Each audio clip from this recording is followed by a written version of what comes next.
a haunting wind, chilled to the bone and laden with the weight of forgotten memories, swept through the desolation that embraced the decaying St. Claudius Church. The night air hung heavy and thick, tinged with the scent of mold, damp earth, and slow decay. As the wind gusted through, it seemed to carry echoes of the past, with each ghostly whisper telling sinister secrets of a bygone era. Skeletal trees lined the crumbling church walls, their gnarled branches reaching out like skeletal fingers grasping for the heavens. As the branches creaked and groaned, they added to the chilling nocturnal symphony that now enveloped the forsaken grounds. Shards of colored glass still clung to a few windows like broken teeth, glittering faintly in the cold moonlight. From inside the decaying structure, the wind carried mournful whispers and faint screams that reverberated through empty halls. Somewhere, an old wooden door swung on rusty hinges, the grating sound like the dying cries of souls still trapped within those unhallowed halls. The church stood like a mausoleum where one could almost hear the frantic beats of terrified hearts long stilled by cruelty.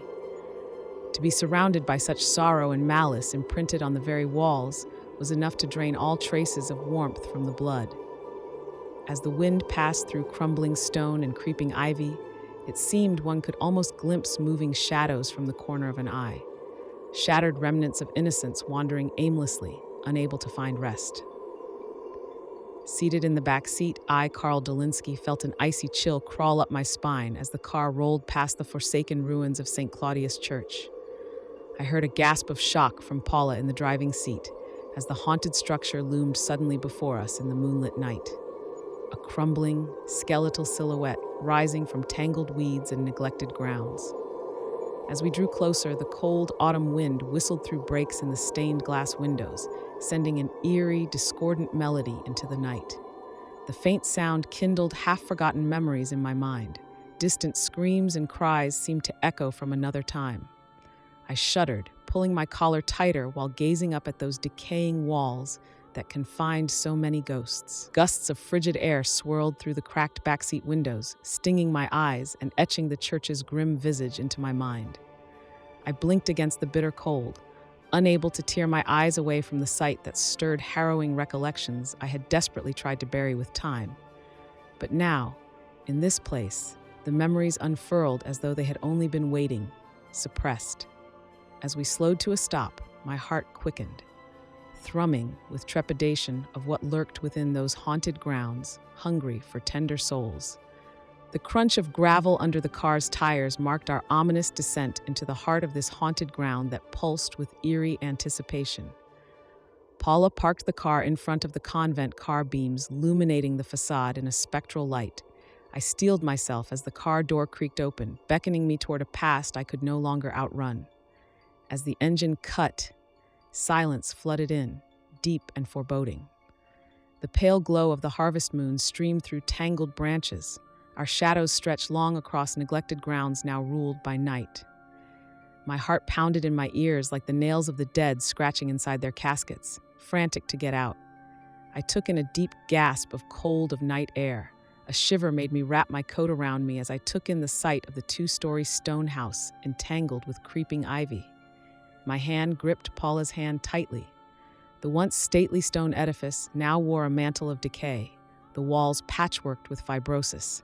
Jagged fractures split several vacancy signs that hung precariously by a single nail, yet still creaked with the wind's murmurs.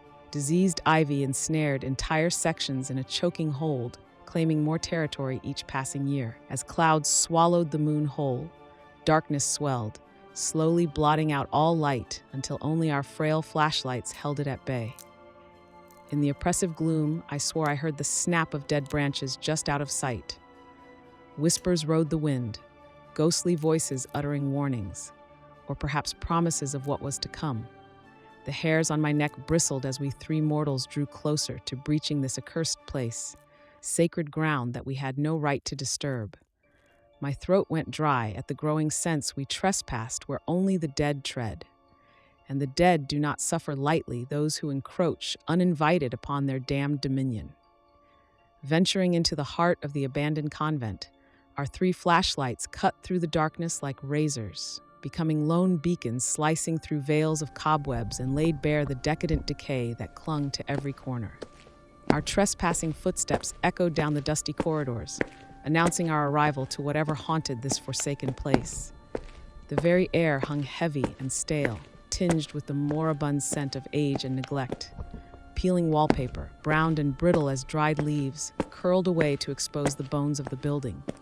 All was swallowed by shadow, the grasping darkness kept at bay only by our dancing flashlight beams. It was as if the light sliced into the convent itself, illuminating sins and violations too hideous to name that seemed to seep from mortar and floorboard. I peered down the hallway as Carl disappeared into untold secrets and sins covered over by the mediocrity of routine. The walls themselves seemed to exhale, sighing out the stories they had witnessed, the cries of the forgotten absorbed into plaster and stone. My heart shuddered as Paula and I pushed on each step carried us deeper inside, to the rotting core where innocence had been ruthlessly sacrificed by a growing ravenous evil.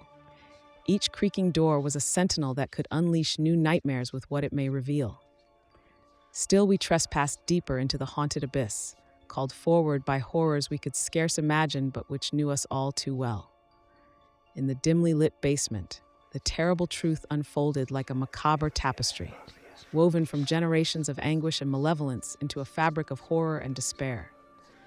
The very air seemed to thicken as we descended those creaking wooden steps into the abyss beneath St. Claudius, weighted with the accumulated suffering of tortured souls. Swirling dust choked the narrow beams of our flashlights as we disturbed this charnel place long sealed by silence and decay. My steps faltered as Paula caught her breath ahead, eyes widening with fright at some glimpse beyond the veil. Her light revealed the faded black lines of a pentagram etched into the floor, a testament to the profane rites once held here. The dirt and debris cleared away by her trembling hands could not hide the malevolent power still lingering, seeping from cracks in the concrete floor. I shivered as her cries echoed off the dank walls and withered ceiling overhead, the dawning awareness of innocence slaughtered twisting her voice. The rotten wooden table along the far wall seemed to sigh with the memory of cruelty as Paula rested her hand upon its pitted surface, the lives placed here as sacrificial offerings haunting her touch. Violent death had come to too many within this chamber, in guises meant to appease an insatiable evil. Her light found glimpses of the remains crudely interred in the walls, too small to be anything but tiny remnants of humanity, placed as grout between the stones that now wailed to be released from their torment. Paula's light swept across the symbols of atrocity that had been veiled there until she brought illumination's violation of the spectral presence of Sister Augustine that loomed from the shadows. Terrified, Paula fled upstairs, leaving me stranded alone as I listened to her footsteps echoing through the narrow corridor like a frantic heartbeat, desperate to escape the confines of a dark chest. The very air itself seemed charged with malevolent force as she raced away from the dimly lit basement pursued by Sister Augustine.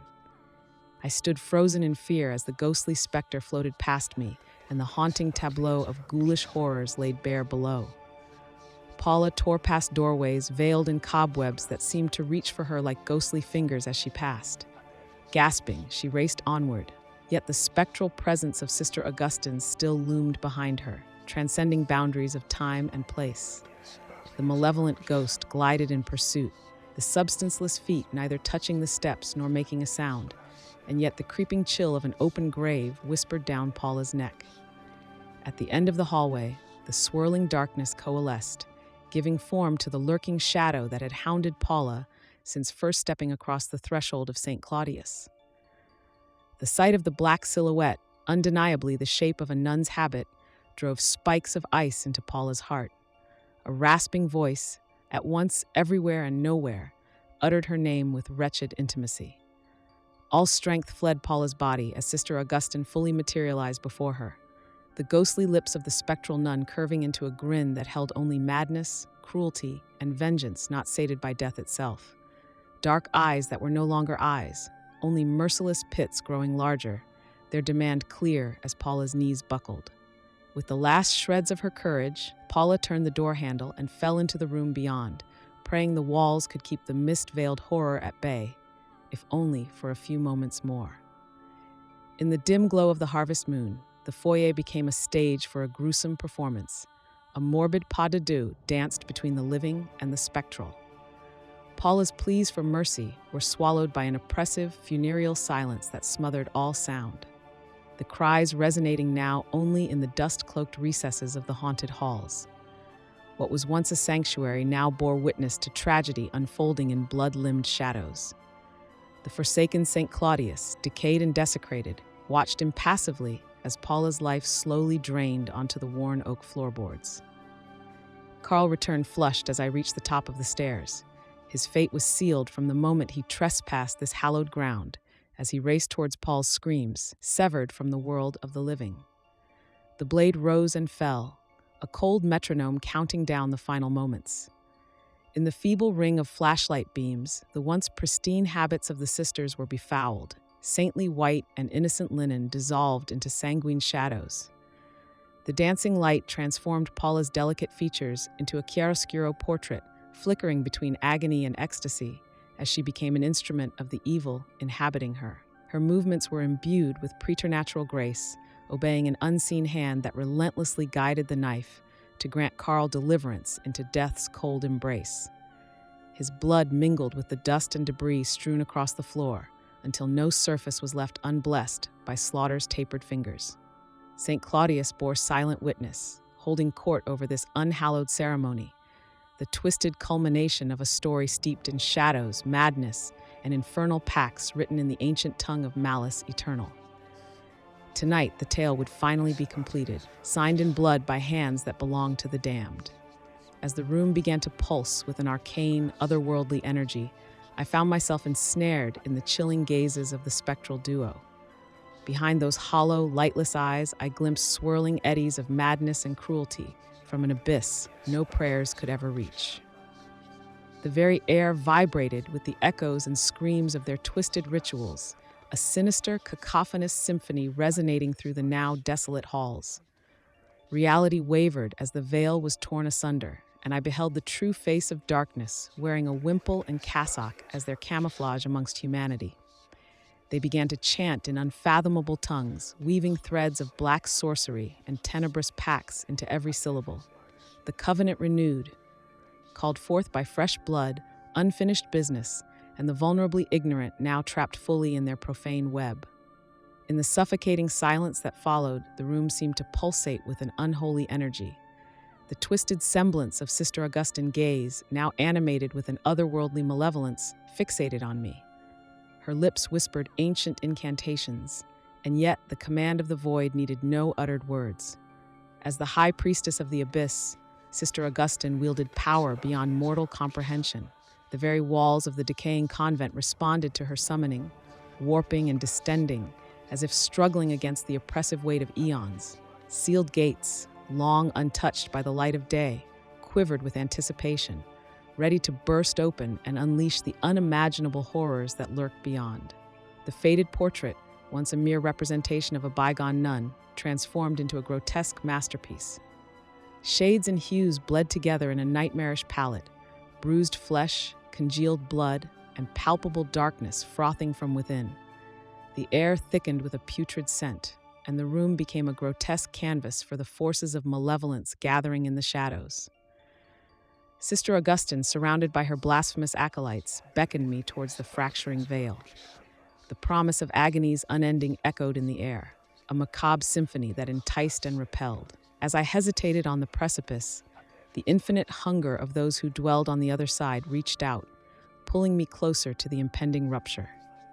In that chilling moment, the boundary between worlds blurred, and I glimpsed the grotesque figures waiting on the other side. Their eyes glowed with a ravenous hunger, their forms contorted by the weight of eternal thirst. The veil quivered, threatening to collapse, and I felt the tendrils of their insatiable desires slithering through the widening cracks. With a final guttural chant, Sister Augustine unleashed the cataclysm. The room convulsed as the gates swung open, and an otherworldly maw yawned before me. I teetered on the brink, torn between the safety of the known and the irresistible pull of the abyss. As the horrors beyond the veil reached out with skeletal hands, the room plunged into darkness, leaving only the echoes of a malevolent laughter lingering in the void. As rivulets ran together on the faded portrait, a twisted semblance of life leached into Sister Augustine's gaze. Behind the crazed eyes stirred something ancient and forever famished that was never meant to walk this earthly sphere. Her lips moved, but as the high priestess of the void, she needed no words to command the forces of darkness amassing around us. The very walls began to warp and distend as long-sealed gates prepared to burst open. The portrait's shades and hues bled together into a charnel palette of bruised flesh, congealed blood, and palpable darkness frothing from within. Sister Anges and her blasphemous acolytes drew me toward the fracturing veil, promising agonies unending to sate the infinite hunger of those who dwelled on the other side. To hell.